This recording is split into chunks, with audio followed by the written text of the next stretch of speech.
All right, guys, breaking down the active straight leg raise today. We're talking about how to perform the test, how to interpret the test, and how that might influence some of your exercise choices. So the active straight leg raise, again, initially performed by the functional movement systems, or the FMS. It's a test to understand an individual's mobility / stability of the posterior chain, right? And so, traditionally there was grading criteria for a 3, 2, 1, or 0. 3 being full range, 2 being, again, some criteria were met but not full range. 1 is missing a decent amount of range. 0, there's pain involved. And again, I don't really use it in such an objective way, but I do gather some information from this test, and I do use this test to compare it to something like a standing toe touch to look at flexion and look at the quality and quantity of that flexion. And so in the active straight leg raise, when we're performing this test, or when your individual is performing this test, you'll see a few things. The first thing that I'm looking for is this broken midline position or overextension of my rib cage and my pelvis.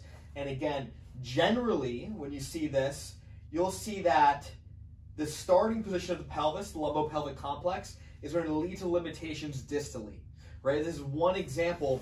This is, one of the best examples of this idea of, proximal stability or proximal orientation leading to distal mobility limitation. So again, straight leg raise, if we do see someone that comes up and they're 45 degrees, and we say, okay, let's go ahead and try and find that low back onto the ground.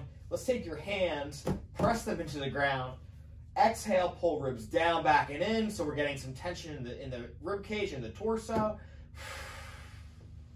right? And then lift up, and we see a difference that might lead us to perform more of a stability or proximal stability type exercises rather than spending time stretching our hamstrings, right? Or rather than spending time, flossing a sciatic nerve just because we felt tension in the calf in that exercise. So again, this is one of the most common findings that I'm seeing with the active straight leg raise.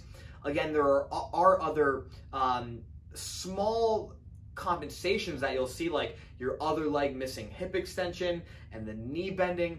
But again, when we're looking at this test, generally what we're able to take away from it is if someone does have an extension orientation proximally, that's leading to potentially limitations in distal range of motion. So again, active straight leg raise, test it without cueing it, knee straight, lift the leg up, all right? You can reset, low back into the ground, hands into the table, exhale, ribs down, and then retest, right?